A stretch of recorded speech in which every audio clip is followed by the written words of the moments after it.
Welcome to Srimad Bhagavatam Life Lessons. Each week, twice a week, we discuss a section of the Bhagavatam and consider lessons that we can apply in life. Today is a very exciting day. We have a review of the Dvarka Lila sections that we have covered up until this point. Specifically, we'll be reviewing chapters 52 to 64, which described Krishna's marriages as well as his sons and grandsons as well. I'll begin by chanting some prayers of invocation. Srimad Bhagavatam Canto 1, Chapter 3, Text 40. Idam Bhagavatam Nama Puranam Brahma Samhitam Uttama Shloka Charitam Dishreya Shayal Chakara Bhagavan Rishi Nishreya Shaya Lokasya Dhanyam Svastayanam Mahat. This Srimad Bhagavatam is the literary incarnation of God.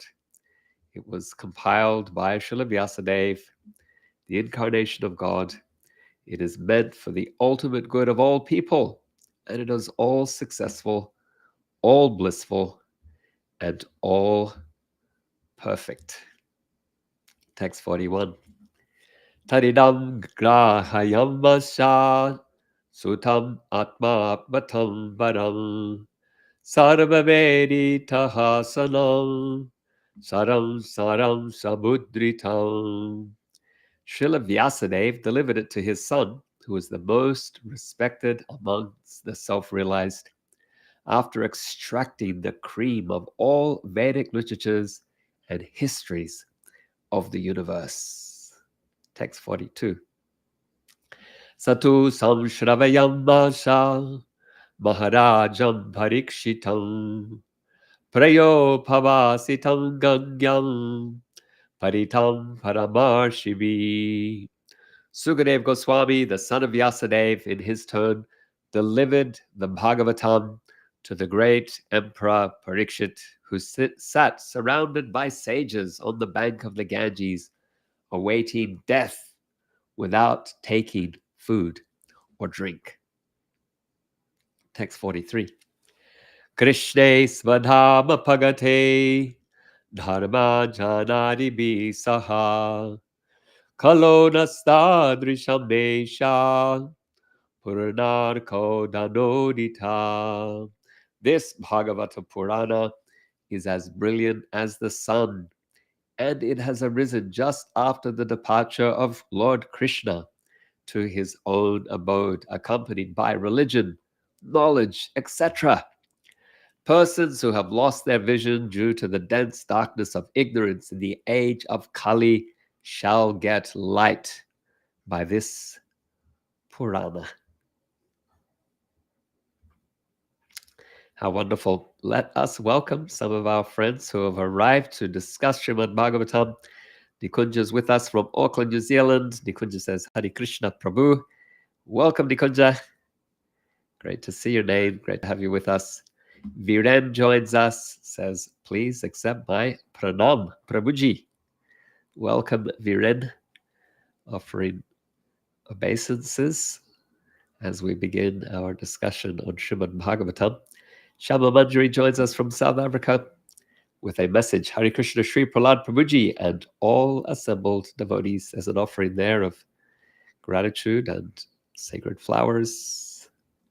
Kirtida joining us from Norway says Dandavat, which is to fall like a stick in obeisances. Sadanga Pranam. Sadanga means with 6 limbs: head, shoulders, arms, legs, 2, 4, 5, and chest or belly.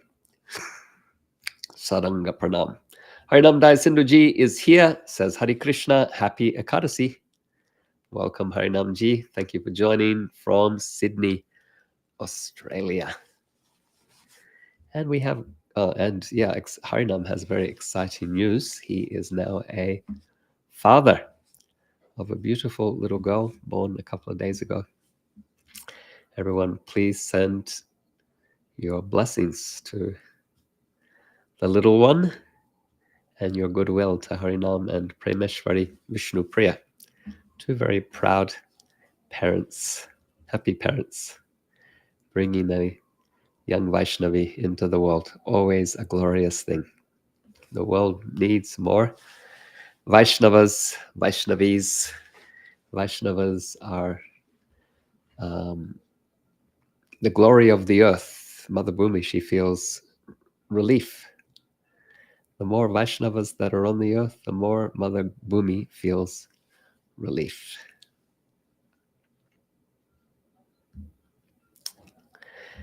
Gaurachandraji, joining us from New Zealand, says, Hare Krishna, Prabhuji, Dandavats. Thank you for being here, Gaurachandra. Always grateful for your presence.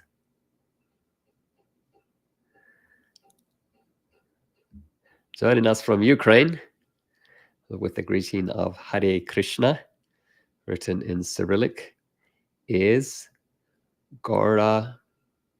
Someone corrected me recently. They said it's not Gaura Nitai, it is Gaura.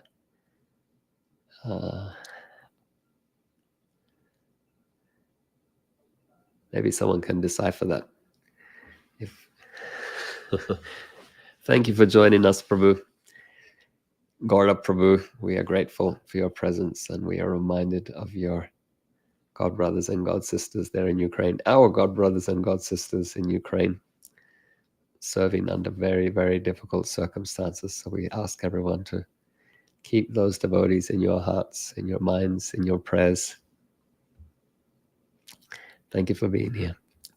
Shama Manjari, replying to Harinam Dai Sindhu, says, congratulations.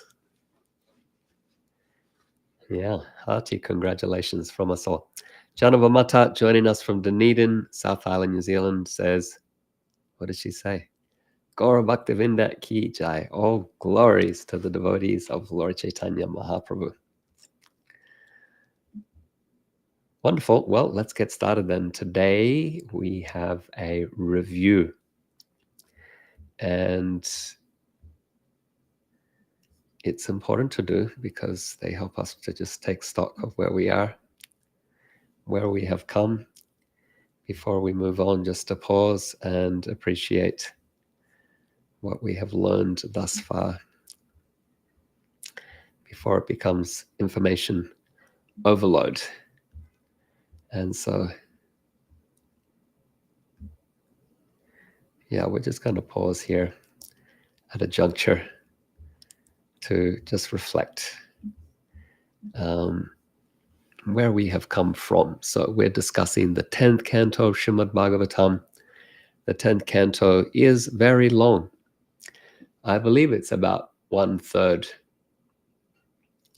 of the Bhagavatam. So some cantos in the Bhagavatam, there are 9 chapters, 10 chapters, 11 or 12 chapters. 10th canto is 90 chapters.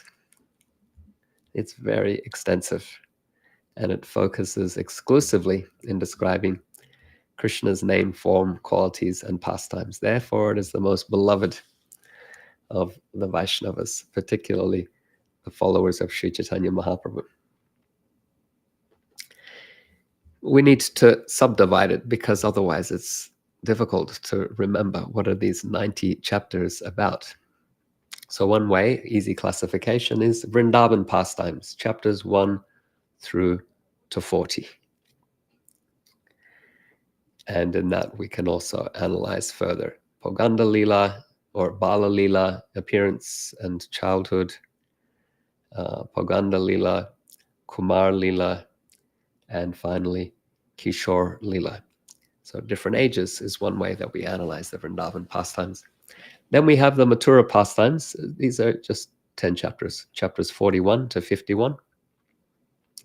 And then Dvarka pastimes. Dvarka pastimes are chapters 52 to 90. So it's a big section, basically.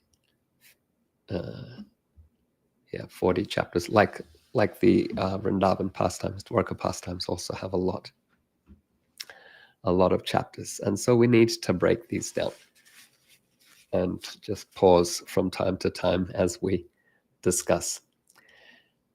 So we have already discussed up to chapter 68 from these 90, chapters 52 to 90, we've discussed up to 68. And this is a good time to pause and look at two subsections. One, Krishna's marriages, his sons and grandsons, chapters 53 to 64. And that's what we're going to focus on today. And the pastimes of Lord Balaram, chapters 65 to 68. That'll be our next class, our next review. So we're reviewing, once again, the first part of the Dvarka Lila, which described Krishna's marriages. They described so many things. There's so many pastimes there, but for the sake of analysis, we can see that Sukadev Goswami has used the framework of Krishna's marriages to describe many different pastimes and instructions. Many things happen within that. But the broader theme that we can see, if we pay attention, is Sukadev Goswami's describing Krishna's marriages, his sons and grandsons as well. Okay, so let's discuss, beginning with our invocation. Om Namo Bhagavate Vasudevaya. Om Namo Bhagavate Vasudevaya. Om Namo Bhagavate Vasudevaya. So we're going to break this section up into 5 sections today. We're discussing how many chapters? 52 to 64. So yeah, it's like 12 chapters. So we're breaking it up into 5 sections. It's like one canto. Breaking it up into some sections. First section, Krishna marries Rukmini, chapters 52 to 55. We're including in there Pradhyumna as well, their first son. Section 2, Krishna marries Satyabhama and Jambavati, verses 56 to 57. Not verses, chapters 56 to 57. Section 3, Krishna marries 5 other principal queens to make 8 principal queens, chapters 58 to 59. And then Krishna marries 16,100 princesses, chapter 59. And then the last section, Krishna's sons and grandsons, chapters 60 to 64. So let's begin with Krishna's marriage to Rukmini.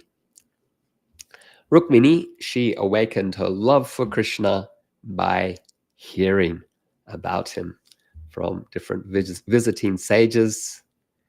We can also understand Narada Muni. He visited her father in Vidarbha, the capital. He's welcomed and he speaks about Krishna's pastimes and activities. And on account of this hearing, she awakened an affection for Krishna and decided she would marry no one other than him.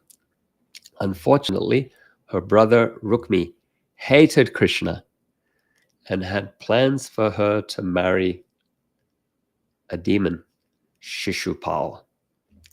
And so what she did is she overrode the will of her brother. And even her father, who was going along with her brother's will, and sent a message to Krishna requesting him to kidnap her. And we learn from this how sincere hearing about Krishna creates this inner attraction towards him. It fills our heart with spiritual attraction and hankering for more, and that leads to complete surrender. Atmani Vedanam, surrender of mind, body, and words. And so this is a great example of the power of hearing Shabda Brahma.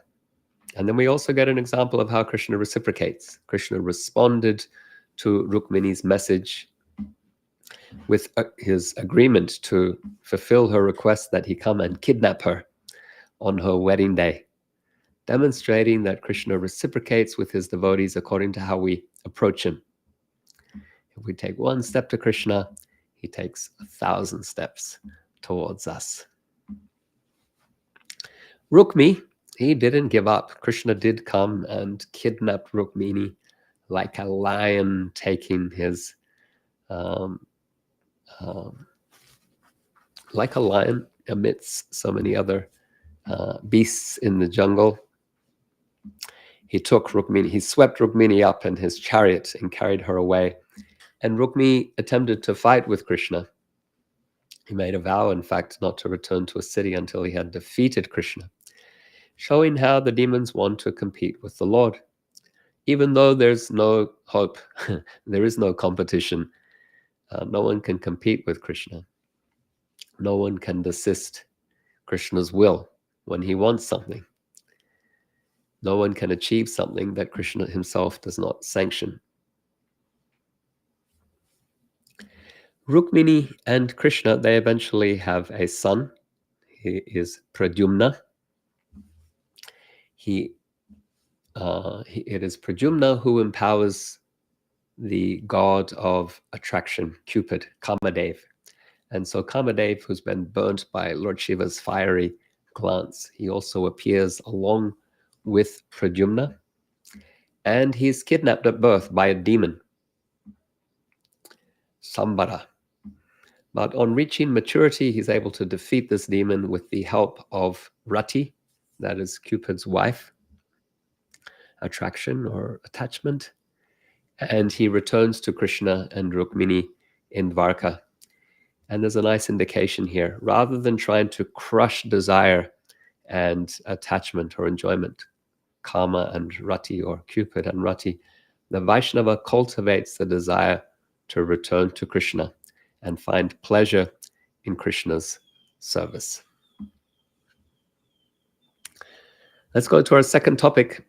Krishna marries Satyabhama and Jambavati, chapters 56 to 57. In Dvarka, where Krishna and Rukmini and later Pradhyumna resided, there was a citizen named Satyajit. And one day, the citizens rushed to Krishna to tell him that Vivishvan, the sun god, had come to Dvarka to see him. And Krishna said, that's not the sun god, that is Satyajit. He has received an effulgent jewel from the sun god called Shamantaka. It produces large quantities of gold each and every day. And so once Krishna approached Satyajit and told him, rather than keeping this jewel for yourself, it would be more appropriate that you gave it to the king, Ugrasen Maharaj, who would use it in the service of the citizens, use it in the service of the kingdom.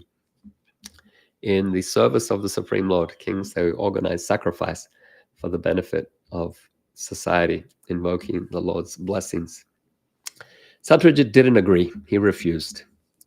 And this refusal was the source of all inauspiciousness. When we refuse God, when we refuse the Lord, then we bring inauspiciousness into our lives.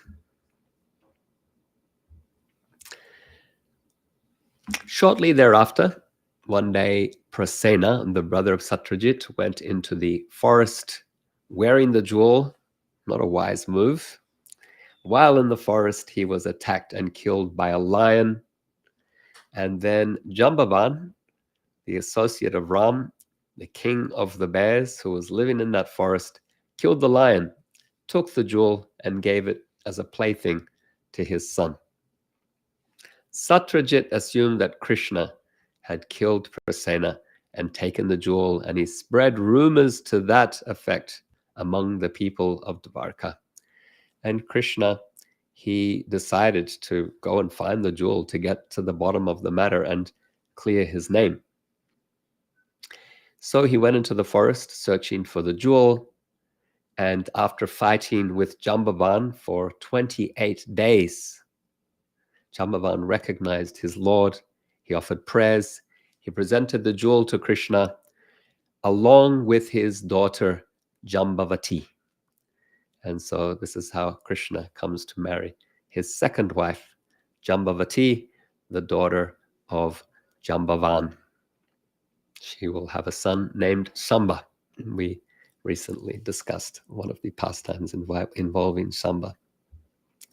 Krishna returned to Dvarka. He gave the jewel to Satyajit. Satyajit felt very shameful while accepting the jewel, and to atone for his offense of spreading false rumors about Krishna, Satyajit decided to offer Krishna his jewel of a daughter, Satyabhama. And so this is Krishna's third wife, Satyabhama, one of his principal queens. This brings us to our third section, Krishna's marrying 5 other principal queens. Chapter 58. First among this group is Kalindi. Once while Krishna was in Indraprastha visiting the Pandavas, he and Arjuna went into the forest. They saw a charming girl by the Yamuna river, and on being asked by Arjuna who she was, she explained that she was Kalindi, daughter of the sun god, who had been performing austerities on the bank of the Yamuna to get Krishna as her husband.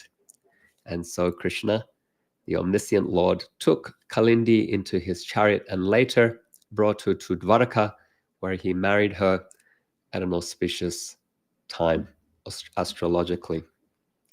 A nice indicator here of how Krishna follows his own rules as well, waiting to marry at the time when the Vedas sanction that it is auspicious to undertake such a ceremony. Another of Krishna's queens is Mitravinda. She was from Avantipura. Avantipura is near to where Krishna went to school. She was in love with Krishna. Her brothers, however, they were 2 kings who shared the throne. They were followers of Duryodhana. And when they organized her Swayamvara, they forbade her to choose Krishna. However, knowing Mitravinda's heart, Krishna arrived at the Swayamvara and swept her away before the eyes of rival kings. And so Mitravinda's marriage shows us how even if family tried to prevent us from surrendering to Krishna, if we communicate to him our heart's desire, he will facilitate our attaining shelter at his lotus feet. In Ayodhya, the place of Sri Ramachandra, there lived another princess named Nagnajiti or Satya. She also was in love with Krishna. Her parents or her relatives had made a stipulation that anyone who was to marry her must first subdue 7 very powerful bulls. And so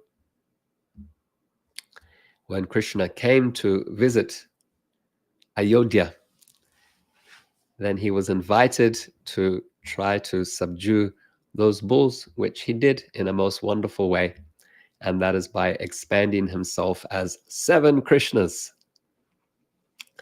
thus demonstrating that although he has myriad responsibilities or relationships, he, as the Supreme Personality of Godhead, is able to reciprocate fully and personally with each and every devotee, hearing our prayers, accepting our service with genuine care and love.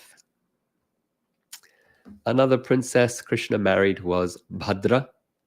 She was from the Kaikeya kingdom, which is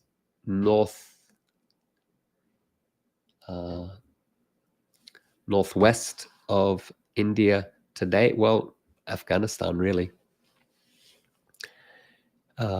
Krishna married Bhadra when her brothers invited Krishna and invited him to accept Bhadra's hand. He also married Lakshmana. She was the daughter of the Madra king. And Krishna appeared at her Swayamvara ceremony and took her away.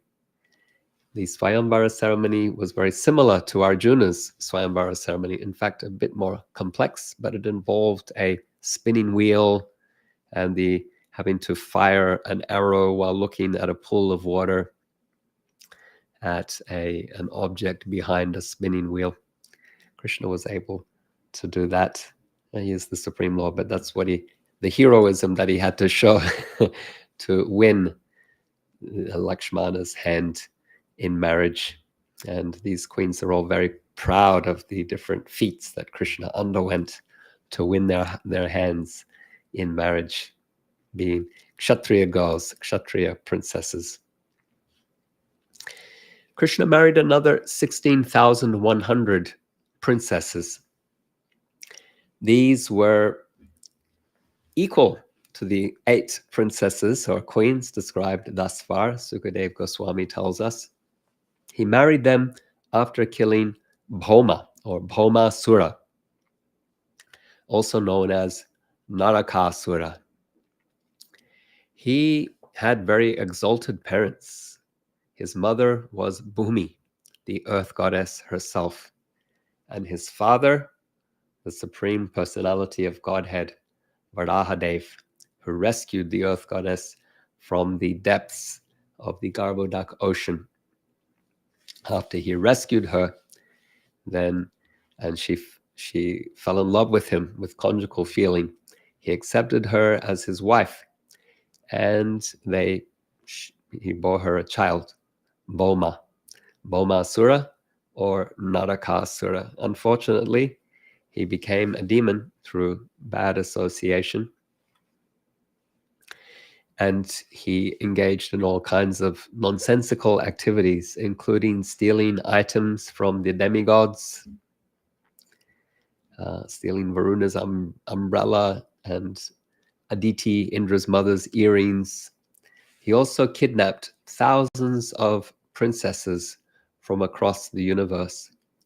And so when Krishna killed Narakasura, he also freed these beautiful maidens that the demon was holding captive. And seeing Krishna, even having heard of Krishna before he freed them, they had all set their hearts on marrying him.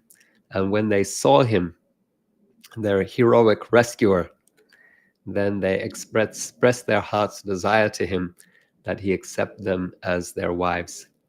And Krishna mercifully agreed, more merciful than Ram, who made Sita undergo a test of fire before accepting her back after her having stayed in the garden, Ashokavan of Ravan.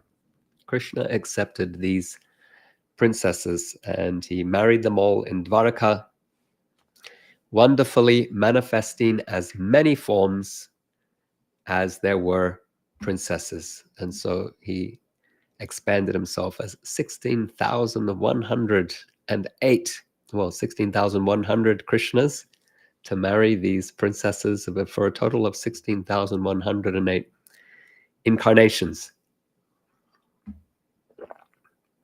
Not incarnations, expansions. And in this way, he indicates his supreme mercy, his love, his compassion, how he reciprocates with every living being according to how we approach him.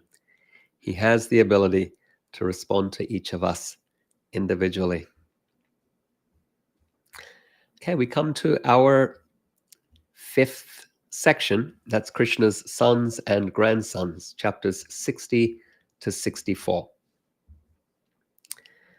Sukadeva Goswami begins chapter 60 by telling us how Krishna, he gave each of his 16,108 wives 10 sons, which, if you do the math, is 161,080 sons altogether.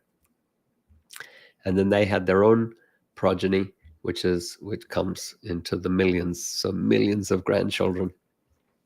For Krishna, this is not marvelous. It is he is capable of anything and everything. In fact, he tells us in the Bhagavad Gita, Aham bija brada pita, I am the seed-giving father of all living beings. And so the lesson that we can take here, or one lesson, is to develop consciousness of all living beings as Krishna's sons and daughters, grandsons and granddaughters, to treat everyone with respect and as the sons and daughters of God, of Krishna.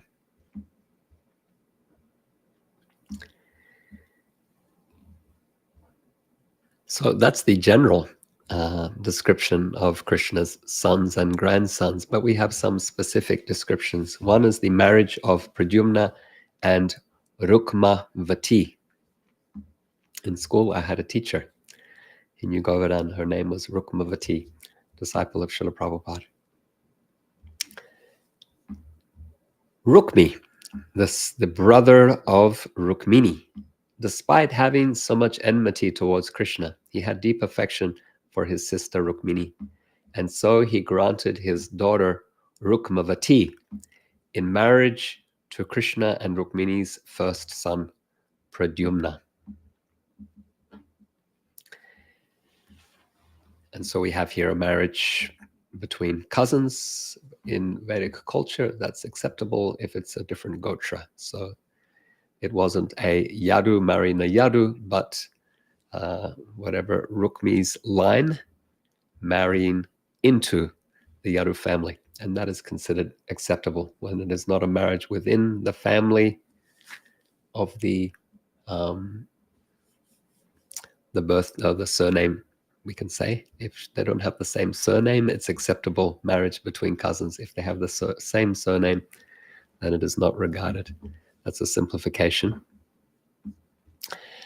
During the wedding, something very, we can say, interesting happened. Rukmi, he invited Balaram to a gambling match, and he attempted to cheat and falsely declare himself the winner in this game, where what was at stake were gold coins. So this was fraud. Balaram became very angry, and a divine voice vindicated Balaram by declaring that he indeed was the winner and that Rukmi was speaking lies. And despite this, Rukmi continued to insist that he was the winner, and to mock Balaram and his friends who were other kings, they jeered and made fun of Balaram. And so Balaram, he took his club and he sent Rukmi to the abode of Yama. This illustrates how righteousness ultimately triumphs. Someone may declare themselves falsely as having won fraudulently, trying to secure assets or position or power for themselves. They may be successful in fooling some people for some of the time. Ultimately, however, there is a supreme justice. When Balaram killed Rukmi with his club, Krishna remained silent, showing some sensitivity both to Balaram and to Rukmini, indicating this delicate balance that is maybe required in maintaining relationships and avoiding actions that could jeopardize the bonds between loved ones. After this marriage, Pradhyumna and Rukmavati were taken onto a wedding chariot, and they were greeted in Dvarka by enthusiastic and joyful citizens and brahmanas who blessed them. Another description we have is of the marriage of Anirudha. Let me just say, Pradhyumna, he was also, we had heard his marriage already. He had another wife, Mayavati. This Rukmini is, Rukmavati is another of his wives. So their son is Anirudha. Krishna and Rukmini, Pradhyumna and Rukmavati, and then Anirudha and Usha. As a side note, the son of Anirudha and I believe Usha, it will be Vajranabh, the grandson of Krishna, great-grandson of Krishna, who becomes the ruler of the Yadus after Krishna withdraws his pastimes. He returns the capital to Mathura, and he establishes many of Krishna's pastime places throughout the Vraj Mandala or Mathura Mandala, and establishes some deities as well. So before we discuss more about Vajra, let's talk about the marriage of his father Anirudha to Usha. Usha, she had repeated dreams about Anirudha. And so her friend, who was a mystic yogini, she used her power to bring Anirudha in his sleep from Dvarka to the inner chambers of her royal palace in Sonitapura. She's the daughter of a demon, Banasura. And so this impulsive decision ultimately led to Aniruddha's arrest by Banasura, showing that actions driven by emotion can lead to unforeseen or adverse consequences. Nonetheless, in Usha's case, her affection is, the object of her affection is Aniruddha, who is the Paramatma, the supersoul within the hearts of all living beings. And so ultimately the outcome is auspicious. Krishna and the Yadus attack Sonitapura when they hear news from Narad Muni that Aniruddha has been arrested and he's being kept there in the city of Banasura. And Shiva defends the city because he has made a promise to Banasura long before, when Banasura used his thousands of arms to play the drum while Lord Shiva danced his Tandava Nritya. Lord Shiva was very pleased and said, "Ask me anything." And Banasura said, "Please be the guardian protector of my city." And so he fulfilled that word. He kept that promise, even though his Lord Krishna was attacking. And the defense of the city was futile against Krishna, the Supreme Personality of Godhead. Shiva, he fired different elemental weapons, wind weapons, water weapons, earth or mountain weapons. Krishna neutralized them with corresponding weapons. A fire weapon is neutralized with a water weapon. A wind weapon is neutralized with a mountain weapon, and so on. Krishna then, he put Shiva into a state of confusion by releasing a yawning weapon. And so as he yawned, Krishna then thoroughly defeated Banasura's army. And then Shiva's personal weapon, Shivajvara, the personification of high fever, approached Krishna to fight. And so Krishna released his own fever weapon, Vishnujvara, whereas the Shivajvara makes everything hot. Vishnujvara makes everything cold. In this conflict, Shivajvara was defeated and he surrendered to Krishna. And Krishna forgave him. When Banasura came out to attack Krishna again with renewed vigor, Krishna began to remove his 1,000 arms with his Sudarshana chakra. Lord Shiva prayed for Banasura to be spared, saying that he had promised Banasura his protection. And Banasura also came forward with humility. And so Krishna left him with 4 arms, which he felt was more fitting for Banasura's position, and a promise that he needn't fear anything. And so Krishna showed his mercy and compassion both to Shivajvara and Banasura, demonstrating the power of surrender to him.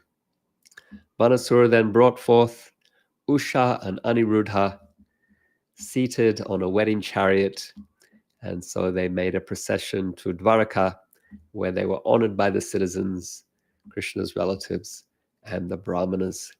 And Sukadeva Goswami offers a blessing here. He says, anyone who rises early in the morning and remembers Krishna's victory in this battle with Lord Shiva will never experience defeat. There's a Bhagavatam diagnostic for you. Bhagavatam has many of these cures for all kinds of different things. I keep, one of my projects long-term is to collect all the formulas that the Bhagavatam offers for different types of conditions or situations. and the cures that the Bhagavatam offers. Sukadeva Goswami also tells us another story of Krishna's sons, that one day they go into the forest to play. That is Krishna's sons, headed by Samba, the son of Jambavati, and other young boys. While playing in the forest, they become thirsty. They approach a well and they find it dry. But at the bottom of that well is a large lizard. Despite their efforts to lift the lizard, they are unsuccessful, and so they seek Krishna's help. And Krishna effortlessly lifts the lizard out with his left hand, and as he touches it or lifts it out, it transforms into a demigod. And when Krishna asks this Deva, "Who are you, O effulgent being?" he says, "I am King Nriga." He explains how he unintentionally, in his previous life, had given a brahmana's cow to another brahmana. He gave charity to the cow in charity to one brahmana, and then unintentionally he gave the same cow again to another brahmana, leading to a dispute. And unable to settle the matter, he suffered the consequences in his next life by becoming a lizard. So King Nriga's mistake of unknowingly giving away the cow belonging to another brahmana highlights the potential of unintended harm that come even when we have good intentions of accruing pious merit or good karma. In karma kanda, piety, if there's a small error, it can deliver the opposite result. In bhakti, however, the outcomes are always auspicious. There's never a negative outcome in the performance of bhakti. Nriga was able to see Krishna in this and to be rescued by Krishna because of the blessings of a Vaishnava. That's what our Vaishnavacharyas explain. And so he had given charity to a Vaishnava who had blessed him. May you see Krishna. And so he has this as his saving grace. He offers prayers to Krishna, he circumambulates Krishna, and then he rises to the heavenly realms to receive the fruits of his pious acts. And Krishna uses this incident to instruct his associates and people in general about the importance of respecting the property of a brahmana. Well, let's conclude with a prayer where we will briefly summarize some of the points. Beloved Krishna, as we reflect on the enchanting stories of your marriages, each narrative becomes a guiding star, illuminating our shared journey towards you. From the power of Rukmini's hearing, we feel the stirrings of love, learning that sincere attentiveness to narrations about you creates an irresistible attraction to you. Your divine reciprocation to Rukmini's plea becomes a testament to the boundless love that awaits those who approach you with an open heart.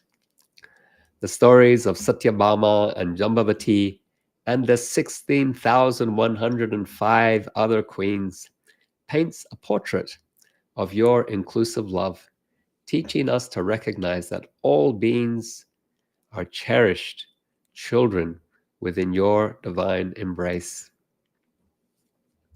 The marriages of Anirudha, your grandson, unfolds as a tale of destiny and impulsive decisions. In Rukmini's cheating in the gambling match, and in Usha's pursuit of Anirudha, we see the unpredictability of emotions, yet in connection with you, the outcomes are ultimately auspicious. With each rising and setting of the sun, may the remembrance of your victories echo in our hearts, ensuring that as your aspiring devotees, we shall never taste defeat. May the tales of your sons and grandsons cause our devotion for you to rise like a gentle tide, enveloping us in the warmth of your divine love. Okay, so thank you once again for being here. Let me acknowledge some of you who arrived after I started speaking. We have with us Monica Sharma in Sydney, Australia, who says, Hare Krishna Prabhu. Thank you, Monica, for being here. Jambavati, joining us from Sydney, Australia, says, Hari Hari.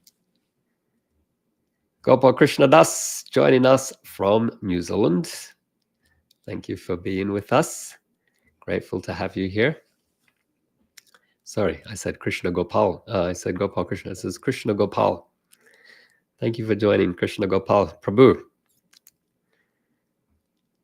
Sudevi.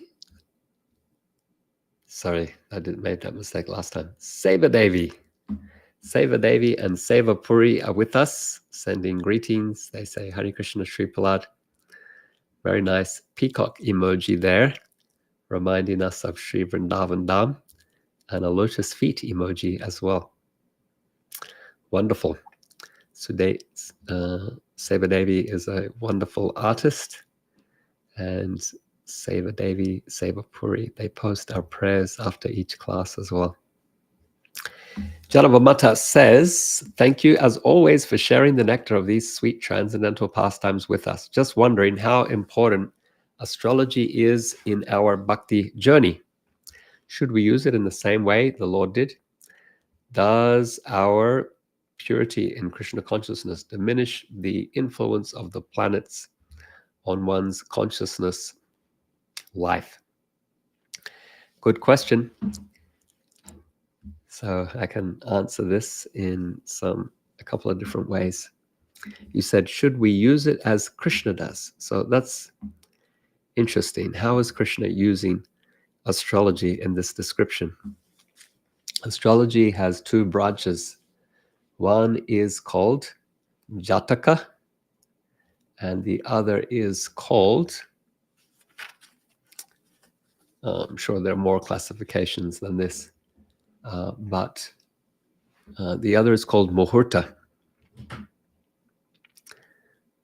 Yes, there are other branches, but for simplicity, today we'll say two, Jataka and Muhurta. Jataka is what we are more familiar with in Western astrology. It is, please tell me my destiny. Please tell me my future. And Bhaktisiddhanta Saraswati, who was a great astrologer, he left it aside because he said it doesn't take into account Krishna's mercy in the devotee's life. What is my destiny? What is written at the moment of my birth may not come to bear if Krishna decides to intervene in the life of his devotee. Or maybe it will play out along similar lines to what is indicated in the stars, but in a transcendental way. So a double loop type interpretation that a non-Vaishnava astrologer may not understand, may not be able to interpret in terms of Krishna's mercy. So therefore, if we are interested in Jataka, make sure to find also a Vaishnava Jyotish to interpret for you, keeping in mind Krishna's mercy, that the things that may appear inauspicious in the life of a ordinary person, in the life of a Vaishnava, can be great blessings as well. Opportunities for surrender, for learning, for growth. And so what is auspicious and what is inauspicious in devotional service? Actually, everything is auspicious. And then there's the vice versa. In forgetfulness of Krishna, or when we are not connected to Krishna, then everything is inauspicious, even if it appears auspicious, because it just furthers our false ego and our false identification with the material nature. Therefore, in that sense, we can say it doesn't really apply in the life of a devotee. So a subtle response to you, Janavamata. Now that was in relation to Jataka. There is another school or division of Jyotish that I said was called Muhurta. Muhurta is understanding the auspicious moment for the undertaking of an activity. So this is where we are not looking at our destiny, but rather we're using our free will to create our future by aligning with the auspicious forces that are there in the world. If we want our offering to Krishna to be pleasing and successful, and for there to be an alignment with the forces of the world in propelling our service towards a successful execution, then why not look to the science of Muhurta to perform those undertakings in the most auspicious time possible. That's what Krishna has done with his wedding to Kalindi. It's not that he's looking at Jataka here to understand the destiny, rather he's looking at Muhurta. When is the auspicious time to marry? Marriage can be challenging even in the best of times. There can be much joy and satisfaction and love expressed, but there are also challenges. There are disagreements, two people needing to find compromises and find a way to live together harmoniously. And so why not take the support of auspicious forces by choosing to marry, enacting our free will and some kind of self-restraint as well, to marry at the most auspicious time possible, rather than whimsically just marrying when our senses decide it's convenient to do so.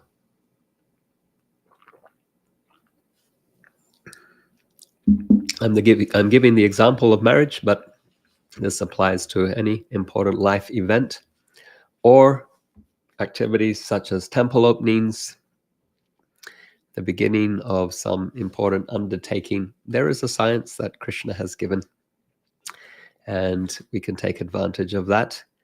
And that's what Krishna has done here in his marriage to Rukmini. Prabhupada also took such things into account. I understand he didn't travel on a Thursday. Sometimes if he had to travel on a day that wasn't considered auspicious, then the shoes would be put out in front of the door the day before when it was more auspicious to begin travel. So, of course, in the chanting of the holy name, everything is auspicious, but that means also that we are ready to see and experience the auspiciousness that is there even in an apparently difficult circumstance. The material world is full of challenges, but it's auspicious when we are just taking the holy name forward. Now, in the chanting of Krishna's holy name, then Chaitanya Mahaprabhu says, Na smarane na kalaha, there is no restriction of time. So for going on Harinam, or distributing Srimad Bhagavatam, or serving the deity, every time is auspicious. There is no such need for consideration of auspiciousness and inauspiciousness. If it is auspicious, it will be made auspicious. Sorry, if it is inauspicious, it will be made auspicious by Harinam, or study or distribution of the Bhagavatam, or service to the deity. So we don't need to be concerned for these Nitya Sevas. When is the auspicious time? Every time is the right time and the best time. But if we have a consideration that involves the material energy and working with the material energy, then we may do well to take the auspiciousness of the environment into account as well. Hope that helps. Priya Krishnadas says, Hare Krishna Prabhuji, please accept my humble obeisances. All glories to Srila Prabhupada. Thank you, Priya Krishna. We're grateful to have you here with us discussing Srimad Bhagavatam. Kirtida, expressing gratitude, offering some tulsi leaves and flowers. Shama Manjari says, thanks Sri Prahalda Prabhuji, beautiful class and prayer. Thank you, Shama Manjari. Thank you again for staying so late. I recognize the added commitment on your side, tuning in from South Africa. Krishna Gopal says, thank you, Prabhu. Jai Ho, thank you, Krishna Gopal. Janava Mata says, another beautiful, heartfelt prayer. Thank you. Nikunja says, thank you, Prabhu. Danika is here too. Great, listening in. Haribol, Danika. It's a public holiday today. We are also fortunate to have been to Vajranava's Samadhi with Indrajumna Swami, which was just walking distance to Jiva Goswami's Bhajan Stali, where you gave a wonderful presentation, an account of Jiva Goswami's life. Shri Vrindavan Dham Ki Jai.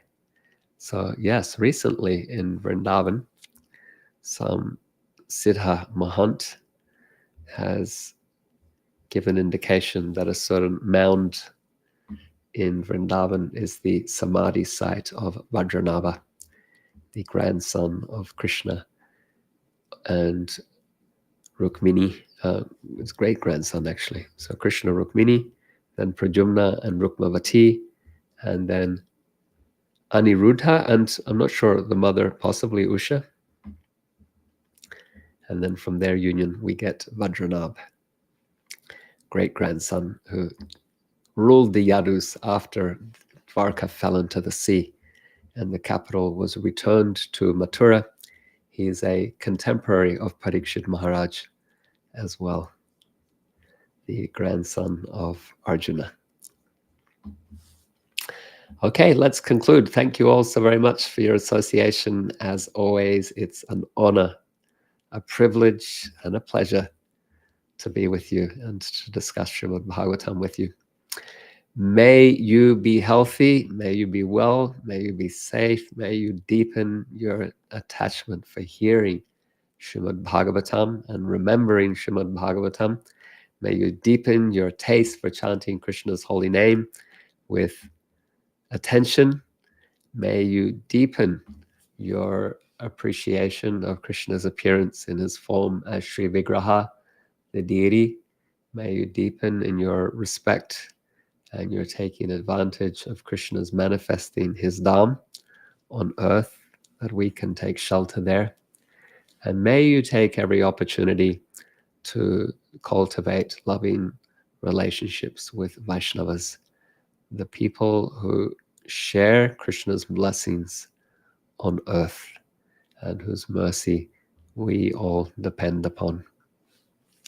And with this, may bhakti grow and flourish in your heart. And with that flourishing of bhakti in your heart, may it soften with compassion that compels you to share the treasures of bhakti with others as well.